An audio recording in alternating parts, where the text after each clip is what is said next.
So I asked one of our chairmans, Professor Tsorakis, what to present, and he said me some interesting cases. Dimitris, go on. I thought to discuss about central occlusions and recanalization, all recanalization of the stents, previously supporting central veins of the axis.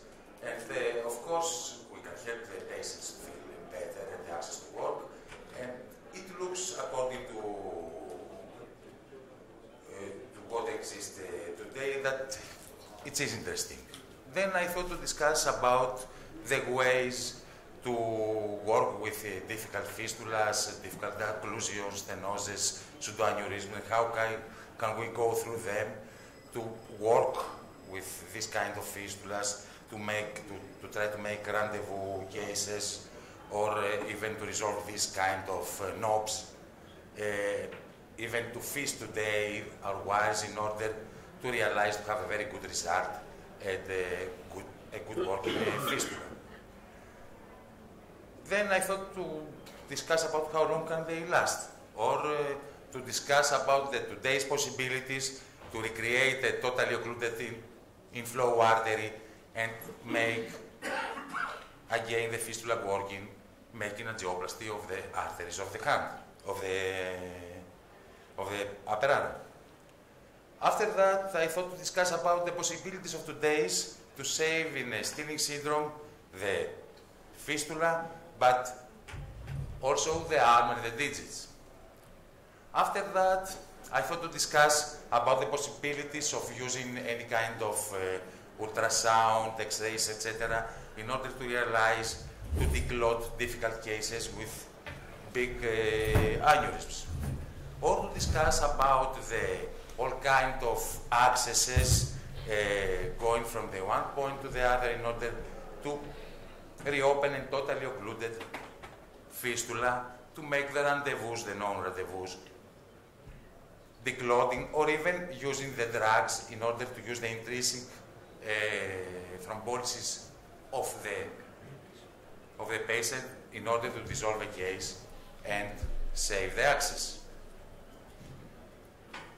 Of course, after that, I thought also to discuss about how Karnabatidis help to make the assisted primary patency of difficult cases, surgical cases, as this transposed radial basilic AV fistula, and to keep the, as I said, the assisted primary patency, or even the secondary patency after occlusion of this kind of accesses, and even the thrombectomies in these relatively demanding cases. Then I thought to discuss about megafistulas, if we can work intravascular in them. And of course, of protection devices, thrombectomy devices, etc., etc. But I thought, as you are thinking, technical words. That's just techniques. The real problem, if we're going to discuss, will we go much forward? Can we do something best? This red line. We can't yet reach the 50% unassisted patency at 6 months after successful PTA of an AVG graft. And the same happens with fistulas, etc., etc., etc. Intravascular approach can't reach what the gay doggy asked 10 years ago. So if we're going to go further, we must find solutions to resolve this case, to win time, because finally everything is doing in order to win time.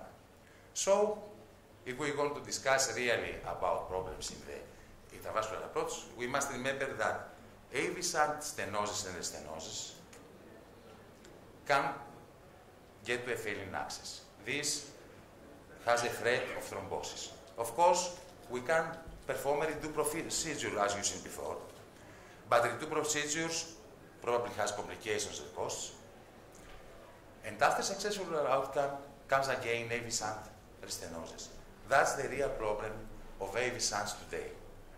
And the first article that showed us that somebody can do something about that was in 2010, the article about stent grafts versus balloon angioplasty for failing dialysis access grafts from Dr. Haskell et al.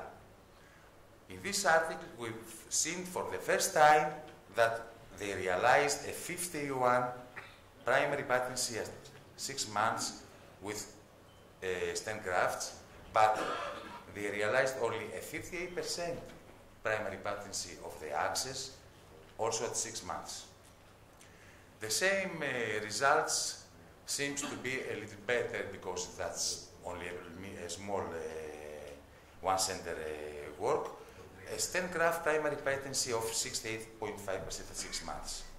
And of course, today somebody discussed already to use the stent grafts in fistulas, like in this case, as you can see. And it seems that they have also good results. Is there anything else that can help us to have better results as consider the primary patency? Today, there is a discussion about paclitaxel-coated balloons in fistulas and grafts. We can discuss about results at 6 months of 50% target lesion primary patency versus 25% from plain balloons, or 35% versus 5% for plain balloons at 1 year, as it considers the outflow of veins of grafts and fistulas. We can also discuss, as it considers the fistula at whole, about target lesion primary patency at 1 year, about 308 days patent with paclitaxel-coated balloon versus 161 days patent with drug-coated balloons.